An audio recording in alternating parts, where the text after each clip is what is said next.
So the way we're going to run this today is we have a guest with us, Rowan Belchers, and myself from Sirdar, and we're going to be sharing the stage as it were, but we ideally want to leave a good chunk of time at the end so we can answer any questions. As it says on the screen, the topic is around the differing roles of CEO, so I'll be talking a little bit about the role on the board, and then Rowan will be talking generally about the role of a CEO and how a CEO can develop themselves to be much more effective in that role. Rowan is a specialist advisor to CEOs, but I'll let him introduce himself properly when we get to his segment. Why is it so important, particularly from a board perspective? Because I said that's the angle I'm going to be coming at this discussion from. Understanding the role of a CEO and how the role of a CEO fits in a board context, and why this is important. So what I want to talk about, and I'm sure a lot of you have heard about the issues that they had, but what I wanted to use as an example is Boeing. Now, it may not be perfect, and I can't go through all of the details in such a short space of time, but I really just want to use it as an example because I think it's a really good example of where the role of particularly CEO and chairman can be problematic and become quite negative to an organization. So what caused all the stress with Boeing? Well, what caused all the stress was on the 29th of October 2018, a 737 MAX 8 from Lion Air crashed. And they hadn't had any crashes in a while, and it was a big deal. Now, why had this plane literally fallen out of the sky and gone crashing into the sea, I think, or ground, I can't remember, shortly after taking off from Jakarta. Then, not long later, in March, only 6 months later, another one crashed. Different airline, different country, different staff, different everything else, but same plane. What I wanted to dig into was how did Boeing get to the point where these catastrophes had happened, and particularly happened so close to each other. So they started off with Phil Gontit took over from the founders of Boeing, or the long-standing chairman and CEO of Boeing in 1996. But he'd been president for a while. Then he became a CEO in 1996, and in 1997 he became chairman too. So he's now president, CEO, and chairman. They then went through as part of this acquisition process with McDonnell Douglas. So they had one member coming in from McDonnell Douglas, they had Phil Gontit coming in from Boeing. They split the two CEO roles and the chairman and the president role of the board. But then they ended up with at least two of them each. And by 1996 or 1997, when the merger went through, now Phil had all of those roles, which is important to understand because the journey from that point onwards was very focused on what was in the best interest of that individual or those individuals, because they had multiple CEOs. And it also started to change the culture because of the amalgamation with McDonnell Douglas, which was much more aggressive, much more from a defense space, much more about shareholder value, much more about being a little cutthroat, much more aggressive in their approach. So the first sort of inkling was that this wasn't working very well was when Gontit had to resign because of a defense procurement scandal. So they've only been 5 or 6 years into this relationship, and already that new culture is starting to impact what's happening in the broader organization. So 2 employees went to jail, and because it was on his watch, he resigned. The next person who came in was the other CEO in the merger, which was Harry, and he became president and CEO to start with. And eventually he handed over because of another scandal. There was a sex scandal. He had an affair with one of the members of staff. He handed over to, this time they decided to go the professional route. So they brought in someone who had nothing to do with the business. In theory, good plan, but Jim didn't know anything about the aviation industry. And again, they made the same mistake. Chairman, president, CEO. Massive golden hello to bring him on. Very prestigious CEO in other businesses. He'd come from 3M, had a really good reputation in the market. But what that did was really inculcate the massive shift in culture, which was much more about shareholder value now rather than quality, safety, and all of the other things which Boeing was famous for before 1995-94. He then handed over in 11 years later to Dennis Muilenburg, who again started off as the chairman, then became president, been the president since 2013. He became the CEO in 2015, and then he took over the role of chairman in 2016, now holding all roles. Jim had it lucky. He'd applied all of this change, made all the shifts, made the decision to build the 737 MAX, but it wasn't on his watch when the impact of all of those decisions that had been made to drive shareholder value came to fruition. Poor old Dennis was the one who got left holding the can, because not long after he'd become the CEO and the chairman, the first crash happened. So whatever it was, 2 years later. What was interesting and why it's so important that we start to think about what can happen if you are holding all these roles is that the first thing they did as a board and as a management team was blame someone else. Because they are, or as an individual, Dennis was involved in all of the areas of the decision that got to this point. He was involved from an operational perspective because he was holding the CEO hat, but he was also largely responsible for whatever came out of the board because he was chairing the board. So first thing he does, blames the pilots. 2019, second plane crashes. Now the board's starting to wake up to the fact that there's potentially this CEO chairman dual role's not working, so they separate the role of chairman and CEO, and they bring in Dave Cullen as the chairman in 2019. Dennis resigns as CEO because he can see that this whole thing's falling apart. He's getting lots of blame, really bad reputational risk, losses. It's all just a complete mess for Boeing as a whole. So he decides to step down, and David goes from chairman to CEO and president. But this time, he's at least made the call, or the board's made the call, to separate chairman from CEO and president. But the culture hasn't changed. The whole process hasn't changed because it's the same people involved.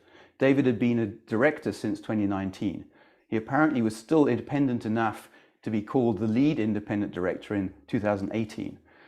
That's a whole different conversation which we're not going to have today. But I would argue that someone who's been on a board for 9 years is no longer thinking independently. And we'll touch on a little bit of that in a minute.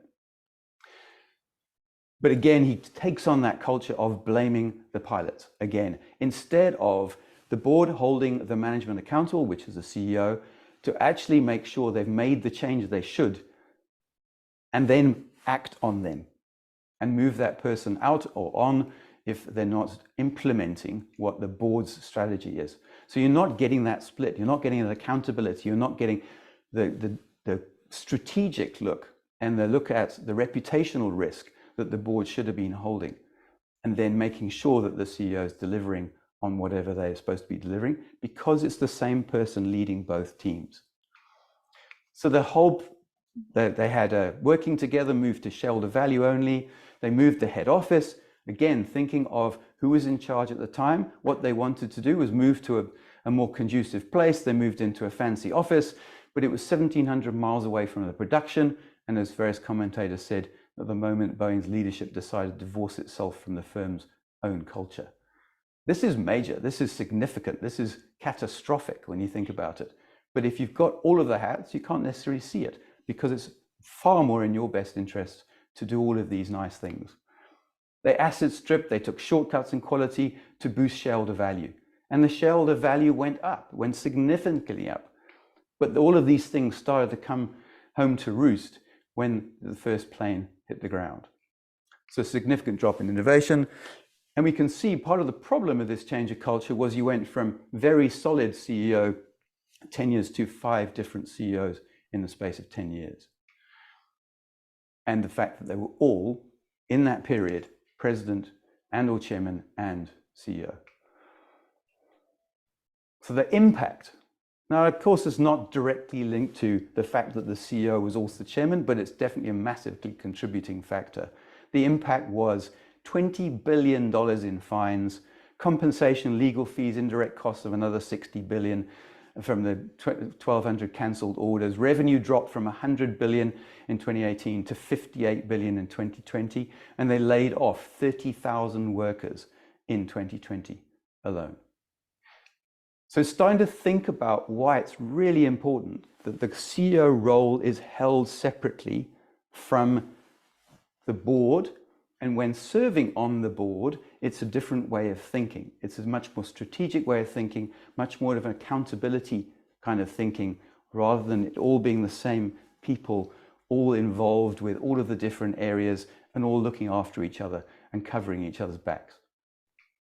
So what does the financial director.co UK say? One of the most obvious reasons for corporate failure is a lack of an effective board.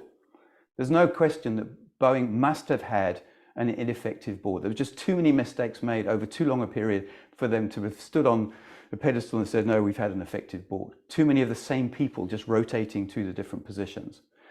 Plenty of warning signs to indicate when boards are in over their heads. Too much focus on the shareholder value, and quality problems were being shown up all the time. There were even reports about the software system that led to the plane crashing that had gone through to the board, but they'd ignored them.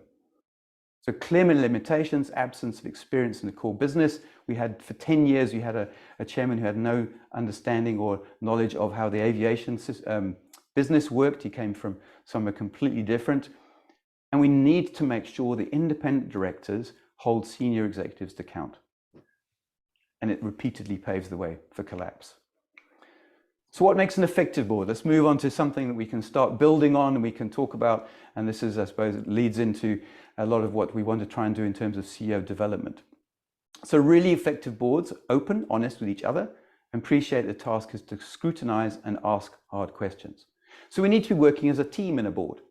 We need to be helping and supporting the organization by holding each other accountable, doing our work, fulfilling all of the obligations that we have under the Companies Act.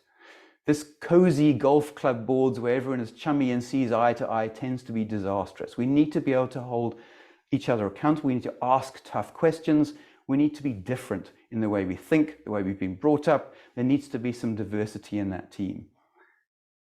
Equally, boards are at their best when they do not feel so beholden to the CEO that they can't challenge. So if the CEO is also the chairman, then the chairman should be leading the conversation about challenging the CEO, but how can they possibly do that because they're the same person?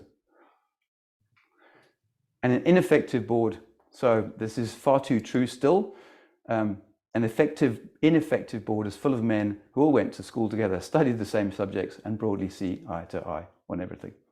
Not linked to this particular conversation, but something that we need to be aware of and think about how we change. So how to be a good board chair?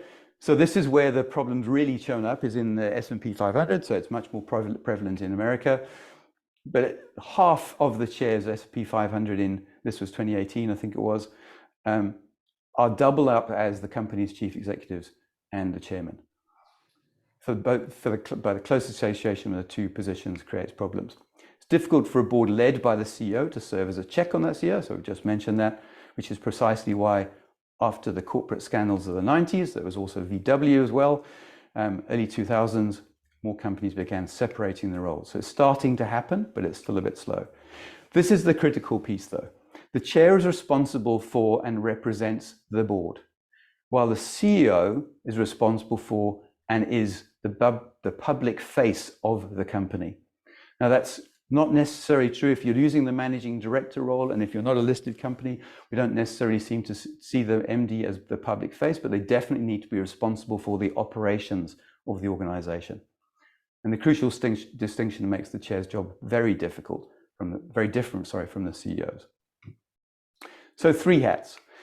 Just quickly to build up this picture, we've been through this in plenty of times in other courses, other webinars, so I'm not going to go through it in detail, but it's just to illustrate that we need to make sure that there's a clear distinction between the CEO, MD, and I much prefer the terminology managing director because I think it's a much better description of the role. We need to be the manager and a director.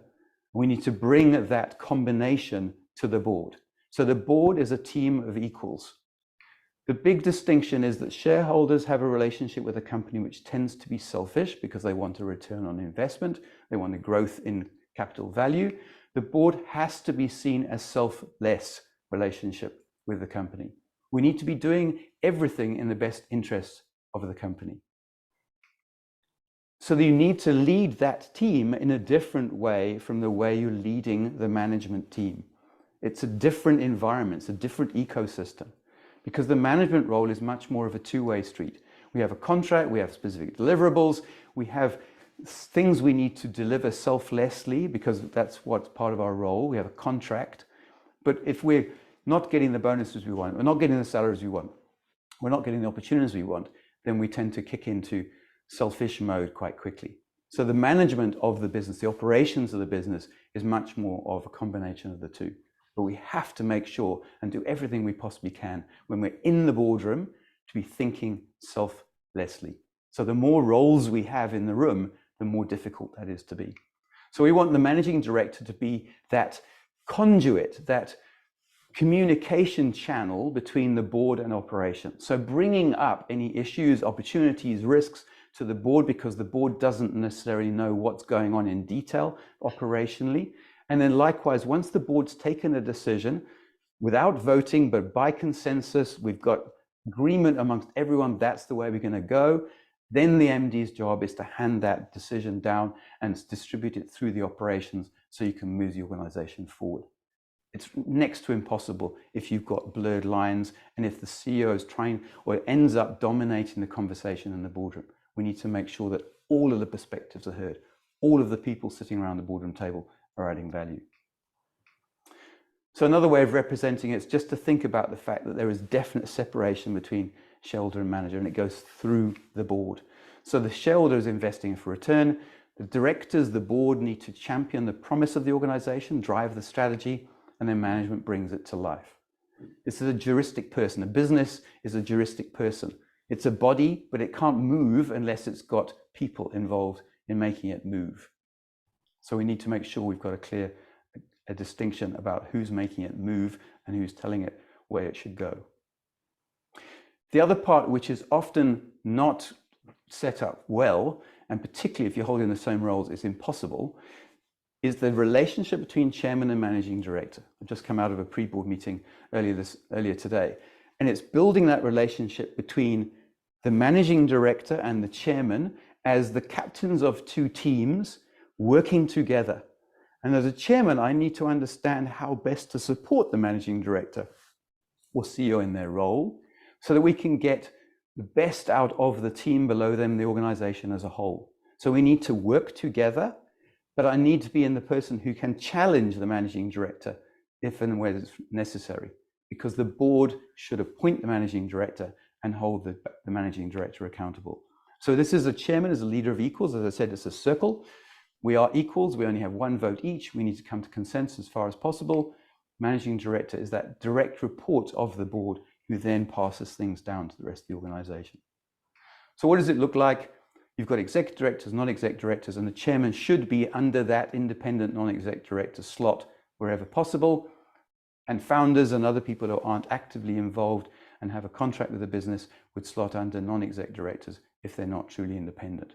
So we want to follow the King 4 principles of making sure that we have clear distinction between executive directors and non-exec directors. And as far as possible, the chairman is completely independent, because then they can keep control of all of the pieces without getting sucked into the conversation from a shareholder's perspective or a management perspective, or history of this and the history of that and the relationship between these two. They need to be independent. They need to be able to manage the situation from that perspective. So independence is critical because they don't represent a shareholder. They have no direct interests. They haven't been employed. They're not a family member. They're not a professional advisor. All of those things that we're seeing more and more popping up in issues with governance. There's that conflict because of the connection, because of the relationships. Now, critical for the CEO is what you're bringing to the board. The value you're bringing to the board is knowledge and understanding of the day-to-day management of the company, intimate understanding of the business, and that's what we need to sort of think about, particularly as the MD coming into the boardroom, is we know far more as the MD about what's going on in the operations than the board necessarily does. So the difficult part is making sure that we are communicating enough to build their level of understanding, and we're not covering things up because it makes us look bad. So there's an ego context starting to come to play here, which is really important to unpack and uncover, because we need to be vulnerable in the boardroom and take guidance from the rest of the board. We can't dominate the conversation and try and be the same role, the same kind of leadership role in the boardroom as we have in the rest of the organization. Trusted to share the boards presented so they are accurate. So making sure the information that's coming to the board is accurate so they can give proper decisions going down. And always balance that management hat in the best interests of the company. So in summary, we need to be much more conscious, not only of what we do, in other words, what the outcome is, but how we do it all the way through the chain. Are we making sure that with our director hat on, we're displaying care, skill, and diligence, because that's where I'll be measured? Are we doing the background work? Are we preparing properly? Are we making sure that the right information is being shared with the board so the board can make better decisions? It's the whole chain of how we do things, the whole supply chain of how we do things as an organization. So without further ado, I'll hand over to Rowan. And he can explain what advisor to CEOs mean, but I know it's become his specialization. He's been working in this field for a number of years. We have worked together on a few projects, but this is the first time we've actually done a webinar together. So I'm quite excited to share the stage with him, because I think the time's right for us to have the conversation of how do we develop CEOs so they can be much more effective in their role as a CEO and much more effective and get much more value from boards. So over to you, Rowan. Thank you, Tim. And can you unshare so I can share, please? I can unshare so you can share. Stop share. There we go. Hi, everyone. Good to meet you, and really happy to be adding to CERDA's service of its community. I hope this is a useful half hour that I'm going to spend with you. I like giving experiences rather than lectures. I don't wear the subject matter expert hat comfortably. I think there's a lot of opinions about a lot of things in the world.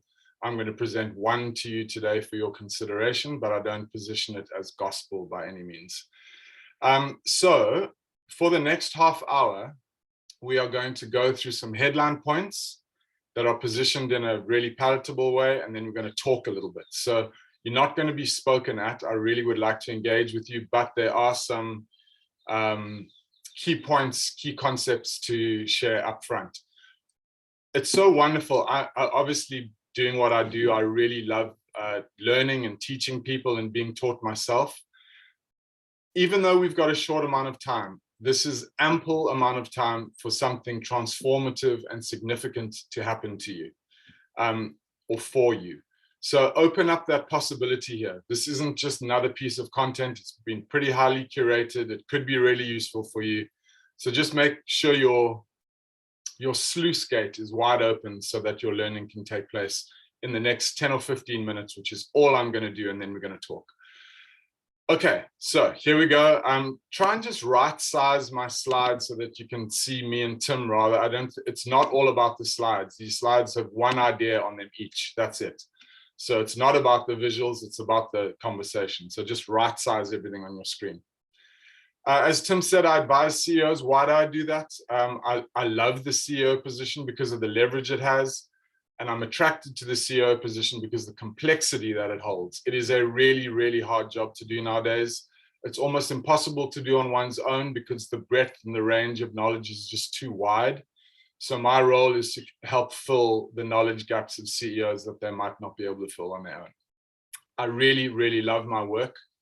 I see it in Technicolor, as I'll get to in a second. But before I start, I just want to be clear about my perspective here, which is that I am deeply respectful of the difficulty of being a CEO. I'm deeply sympathetic with the strain that a CEO feels these days, but I'm also, in a friendly, encouraging way, I'm very interrogating and challenging of how CEOs have set themselves up. In my experience, There are two ways to be a CEO, one that depletes you and one that enables you to thrive or thrills you. Both are possible. Most CEOs I find are unfortunately in the former category, but that is changing. And maybe the next half hour will help get you on a path towards CEO thrill as opposed to CEO toil. Technicolor, yes, I do see the role in Technicolor. I see it as creative, as enthralling, as compelling, challenging, complex. I do not see it as gray. Many do, but I don't. So that's my perspective that I wanted to share with you today. I believe being a good CEO is about being equal parts scientist and artist. And the artist is often the piece that's neglected. This is a beautiful phrase. Take 30 seconds to read it because this is where I'm coming from today.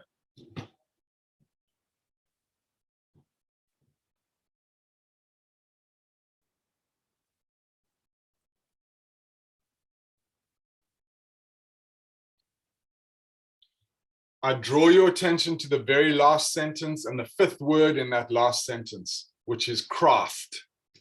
Craft is usually a term reserved for beer makers, artists, guitarists, and those sorts of things, except that it's not. The surest and truest and most direct way to performance as a CEO is to consider your role worthy of craft. Once you have made that jump, you will engage with your role, you'll perform your role, and you will drive business performance on a completely different level. That is a guarantee. So think real time right now. Have you allowed craft into your role as a CEO? And if not, maybe it's time to do that. And specifically for the conversation today, is there a need for craft within your board setup? And all craft talks about is deep care, deep consideration, high level of skill, really looking at the thing like an artist would look at a painting and subject it to those equal standards of excellence and uniqueness and beauty. It can be that way if you let yourself see it that way. So within the context of your boardroom, the main question that I'm putting to you today, as either a board member or a CEO, or both, is how are you showing up? How are you showing up? And what that boils down to is what is the quality of your presence? Presence is something that you feel. You know when someone has presence, you know when someone doesn't. And why that matters in your role is because presence equals influence. And if you want to be influential in the board and elsewhere, by and large, it will come down to presence. Presence is a combination of skills, experience, character, knowledge, resilience. It's all of those things that add up to presence, and presence really matters. But a particular kind of presence, because the presence in the Boeing example was a dominating presence, and we saw how that worked out. Now, why do I focus on conversations? Because really, what board meetings are, fundamentally, are conversations that lead to decisions, but they start with conversations. And the main point I want to make here, in case you've glossed over this, is 95% of all leadership work happens in conversations. Strategy articulation, strategy debates, one-on-one feedback, town halls to your businesses, you name it. 95% of a leader's work happens in conversations. So to be good at conversations, and conversations are a learnable skill, to be good at conversations means to be good at being a CEO. And there's a very, very direct link that I want to substantiate on today. The board conversations of all conversations are the most dense and leveraged. Shortish amounts of time, high importance decisions, not necessarily consensus across the 8 or 12 or however many people on the board. It is a very, I would argue, the most important place to bring a CEO's conversational skill. That's why we are here today, to focus on the quality of that board conversation. And the question I have for you around that conversation is, what have you set up? Boeing set up an authoritative, dictatorial, unilateral dynamic. That's what they set up. President, CEO, and chair, all wrapped into one person, can only be that way. I would really doubt whether there was room for consensus, debate, and disagreement in that board environment. So in your board or boards that you're a part of, just think about the dynamic that you've set up now, and just in your head, just give it a name. Is it egalitarian? Is it open? Is it friendly? Is it dominated? Is it dominating? What is this dynamic that you have created? Because you are existing in that dynamic, whether you like it or not. It might have been of your creation, it might not have been, but it's still highly, highly influencing of how you show up as the chief executive, if that is the hat you wear. There are a number of different dynamics, or 3 of them, in fact, which I will name for you right now. This is from a methodology called transactional analysis. Every relationship you have in your life, every single one, from your friends to your spouses to your co-workers to your board situations, have a dynamic in play. It is either parent to child, where you see yourself as the parent and everyone else is the child, so a dominant role, or it is child to parent, where you are being dominated by your board. But what we're really seeking here is adult to adult, because the adult to adult dynamic is conducive to generating insights that lead to wise choices. Generating insights that lead to wise choices, which in my mind is what a board does fundamentally. Now, if it's anything but adult to adult, if it's either parent to child or child to parent, you will not have the ability to generate insights, because there won't be enough people with their voice in the conversation. This is why it matters. Adult to adult is what we seek 100%. And you might want to think again, a little 10-second reflection. Is that the case right now? Have you set it up that way? Now, let me just describe to you on a different level what is going on when parent to child or child to parent is in play, or when adult to adult is in play. Generally, when we think better or best, we have our entire system, our bodies and our mind, experience itself as being in connection. It's a broad binary way of being in the world. We are either feeling disconnected or we're feeling connected. And where we are on this continuum, as I'll explain in a second, massively influences your ability to think and be presenceful. So in your board situation, again, another reflection opportunity. Is it one where you feel connected to the other members of the board, or not, or somewhere in between? But it is generally, I warn you, one or the other. It might not be at the extremes, but it is probably not a whole lot of middle ground here. So try and be quite binary in your reflection about where you are when you are in a boardroom with your board members. Now, why this is important is in the area of neuroscience. There is a truism, which is the mind narrates what the body already knows. So if you are in a disconnected state, your body knows that way before your head knows it, and it shapes your thinking. And so what we have to do here, and this is a little bit of a board hack, something of a shortcut through, is to understand the condition that you are in from a central nervous system point of view, so that you can change it if it needs to be changed, and you can take disconnection to connection. What I'm talking about here is a story that you tell yourself, which is an in-the-moment narrative. And I'll give you an example of this. A couple are sitting at dinner in a restaurant. They're facing each other. The wife is deep into the menu and looking at her options. The husband notices that she's being quiet and starts a narrative. What have I done wrong? Does she still love me? Where have I gone? Where have I taken a misstep in our marriage? How can I fix myself? I'm not good enough to be in the marriage, blah, blah, blah. That's a story, a narrative. And in the mind bubble of the wife, she's going, I can't decide between beef and pasta. And so those are 2 entirely different narratives, but in the same story. It's the same moment that they're both looking at. And so you have a story right now about everything in your life, but you definitely have a story about your board situation. It's a good board. It's a bad board. I could be more. I'm not showing up well. Our board doesn't allow debate. Our board has blind spots. Our board is epic and there's nothing more we can do to improve ourselves. Those are all stories. They might be right, they might be wrong, but they are stories nonetheless. And so here's the thing. Your story follows your state, and your state is your body. Your story follows your state.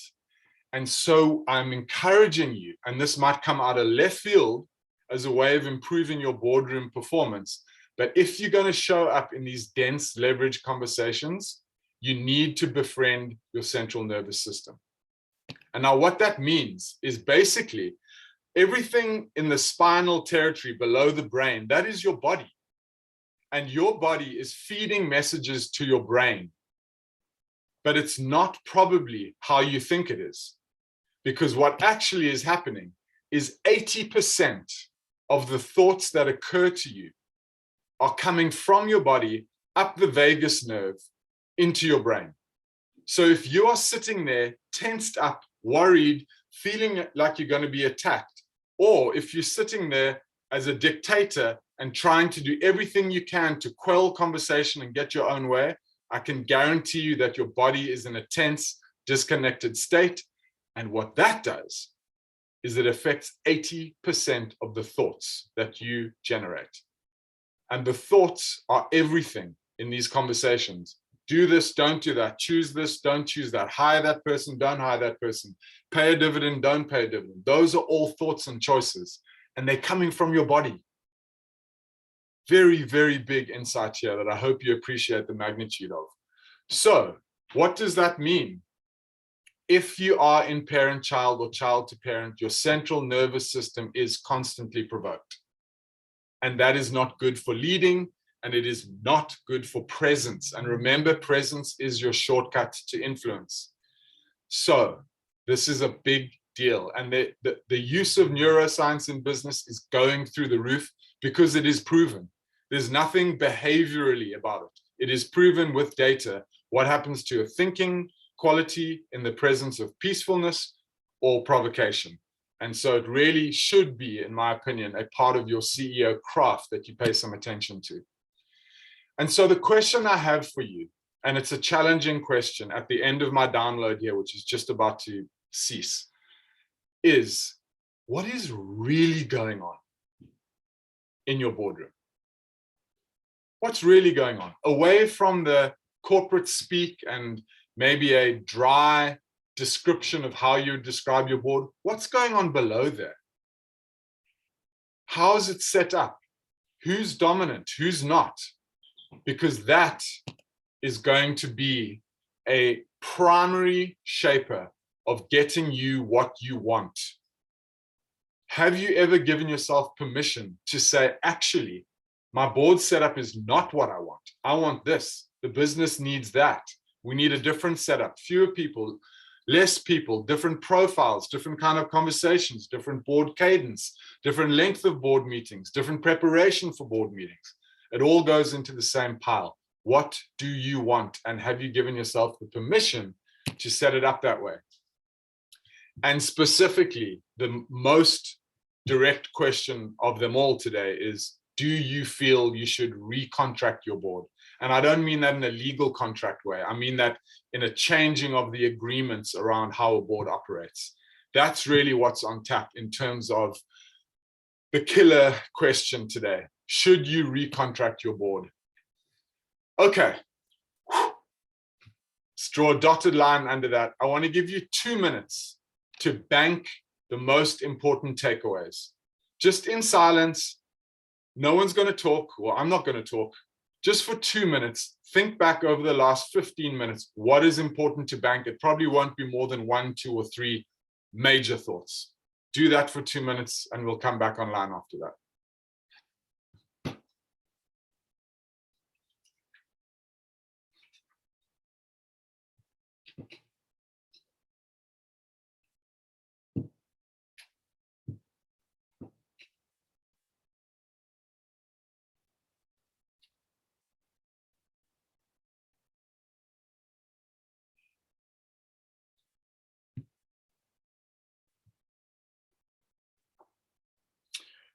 Okay, that's a quick 2 minutes, probably 1 minute, but that's probably all you need to gather your three most important, long-lasting, leave an impression type of thoughts. That's really what today was all about.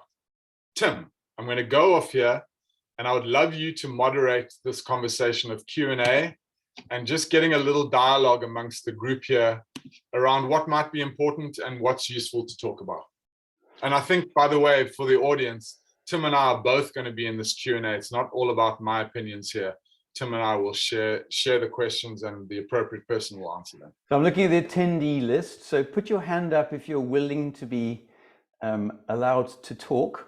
Otherwise, if you want a little bit shy, a little bit more introverted, I suppose, in your way of thinking, just put it in the chat box. But let's have some suggestions on what are your insights. My biggest one is this whole concept of the state of your body affects the way you're thinking. And it's interesting that as part of our EO forums, we start off with a meditation to get everybody present, to get everybody in the room, to get everyone calm, relaxed, not thinking about all of the other stuff that's been going on in our businesses before we walk in the room.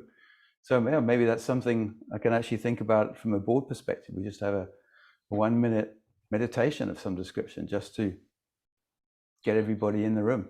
Or even stillness, just what I did now, Tim. It doesn't even have to go as far as meditation. It can, and maybe it should, but even a minute or two of stillness with no one saying anything is a very good practice for any group of people, but particularly for boards. So I'm not seeing any hands up, so I'm just going to see. Oh, we got minus transaction analysis and ensuring that the relationship with the board is adult to adult. Good, yeah, absolutely. It's amazing the difference it makes when you start, and that's why I think it's so important to think of the board as a team of equals, because it immediately forces you to think about, where am I holding that parent-child? Where am I the child? Where am the parent? And I know that the boards I've served on, the CEO can come in at the beginning of this, like first 6 months or so, they are absolutely the parent. All of the other executive directors are just sort of sitting there waiting and listening to what the CEO is going to say. And then, oh yeah, we definitely agree with that. Oh yes, definitely. But it needs time, it needs to focus to break it down. And I need your opinion, not his opinion, your opinion. Yeah, Abdul, would you be willing to come online for 2 minutes? I have a couple questions for you. Okay, Abdul, as I said, allow to talk. You just unmute yourself. You are permitted to speak. Are you there, Abdul? Okay. Yes, I'm here. Hi, nice to meet you. Thanks for being here. Thanks for being here. Abdul, the transactional analysis that you named was, what is it? Parent to child or child to parent? And who, just describe the situation for us a little bit. So I would say at the moment, in terms of my relationship with my board, with the board, I think I would look at it as child to parent, and it's probably the stage of the business now, starting up, pretty much settling into the role now. The board has been around for a while, so it's more of trying to get a lot of guidance and having that relationship. So my assessment of currently what it is now, it's more child to parent. Right. So let me ask you a question. Where did that come from? Where was that dynamic born?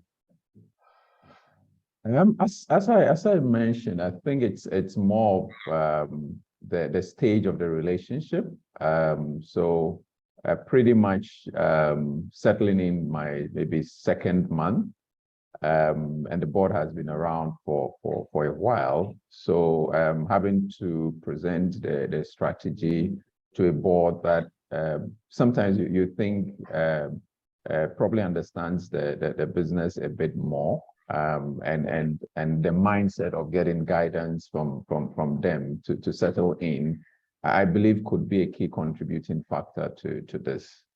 Yeah, I get that. So a couple of thoughts for you. The first is, for a parent-child relationship or a child-parent relationship to take place, both parties participate. So if you are the willing, and I don't mean this in a disparaging way, if you're the willing child, then they are also the willing parent, and they're choosing that role. So do you think it's fair that over time, once you've built some familiarity in the business, do you see fit to start getting that to a more adult to adult dynamic? No, I'm 100%. And I think I actually beginning to, not just now, but it's one of the things that I've been thinking through in terms of some of the conversations that have happened.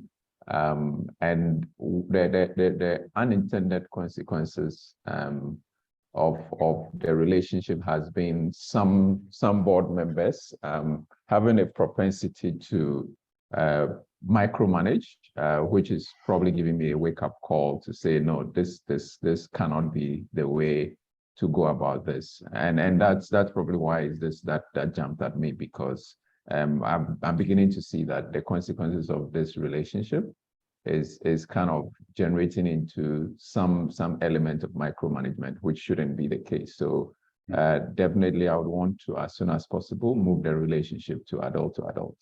Great. Glad that landed for you.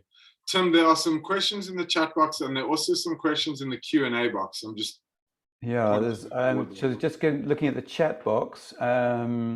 Leadership happens conversations. What do you do as a CEO with a board that is not knowledgeable at all on board roles? Well, you immediately contact me or some of my other members of CERDAR. That's what we do. So I didn't introduce it at the beginning, but we work in the boardroom to help train directors, train the boards, develop boards, and then support them on the journey of becoming much more effective with a COSEC part, but very much about the sort of mentoring the board and guiding the board as they develop over time. Tim, can I say one thing on that? Remember that boards and high functioning boards, it is a learnable skill. Yeah, it's not absolutely. something out in the ether. It's not something that's beyond anyone. I know many boards that go away on retreats together to learn how to be a high functioning board. So let's just make sure we're not positioning boards as something that just happens. A board is a learnable skill, and to be a good board member is a learnable skill too. No, absolutely. And you could start with reading a book, watching webinars and podcasts, whatever. There's multiple ways you can get the answer, deal with the problem. So not knowing roles and responsibility, it could be as simple as just starting with what it says in the Companies Act about care, skill, and diligence, understanding what that means, and then having a discussion at the board about how we show up better and demonstrate that we're taking care, demonstrate that we've got the skills. So what else can we be doing to build those skills as individuals, take responsibility for that? And then how we diligent in the way we process information. Just getting that right will make a massive difference to the performance of any board. But as you said, you can take it as far as you like. You can do our 11-month training program and cover all the bases, or you can read a book or watch a webinar for an hour. There's everything in between that's available. Yeah. But it starts with, do you want to do it? Do you want to make the choice? Do you want to have adult-to-adult conversations? Do you want to take responsibility for, as you said, the board you've built and the craft of CEOship? So no, I think it's a very good question. Thank you. And then Chin Chuk, currently leading tech sub, only a couple of employees and less than a year of operations. I do not have any formal board yet. How do I prepare for that transition towards eventually setting up a board? So a lot of that is really your mindset. So you can start thinking like what we would term an enterprise from day one with only one employee. So it's thinking about who you employ next. If you're building a craft, it's all about you, and then there's no space for a board. You're effectively a sole proprietor. You're building a very time-consuming and difficult job. If you want to build or get to an organization which might need a board in the future, it's time to think about the team literally from day one. Who are we bringing in next that knows more than I do? And the part of the advisory board, the coaching, the whatever is, that might be the early stage implementation of board thinking. And once you get to the point where you have a large enough organization with enough depth of management, and when holding the CEO accountable becomes really important, then a board can add value. But there's a whole bunch of options along the way that can help you to think like you are a director, not think like you are the sole proprietor. Tim, could I add to that? Yeah, please. One of the pieces of work that I'm doing more and more these days as the CEO role becomes more and more complex is helping CEOs with an area of their craft called structuring their advice.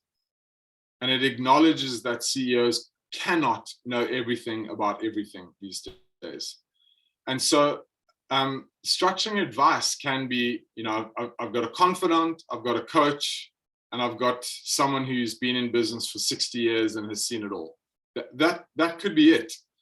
But in terms of not necessarily needing a fully constituted board yet, I would think about a board of advisors, which is a half step toward there, which is less formal, smaller in number, far more manageable, but is nonetheless set up. I would think about how you structure your advice by way of a board of advisors. That seems like the natural next step to me. Yeah, definitely for smaller organizations, you just need to be really careful the way you set it up. So if you want to make sure that those individuals aren't seen as a legal board or as public officers because they're involved in strategic conversations, it's critical you set it up in such a way that you, as the founder, CEO, or the role you're bringing into that room, poses a question or questions to that team, takes and documents and writes down all of the options they give you and the advice they give you, whatever, and then goes away and makes the decision. If you make the decision in the room, then you flip the switch. You're starting to deal with a formal board, whether you're aware of it or not. So if advisory board or advisory committee, I think take the word board out, it makes it easier to understand and much more likely that you're not going to make that mistake of being given the wrong context. Call it whatever you want to call it, but advisory something. Yeah. And then make sure it's very much a conversation. It's very much a gleaning information, mentorship, experience, all of the rest of the stuff. Then take that and then take it aside and make your decision. Yeah, it's decidedly informal. Yes, very much informal. Yeah, absolutely. Very much informal. There's another question there. When building a board and family business,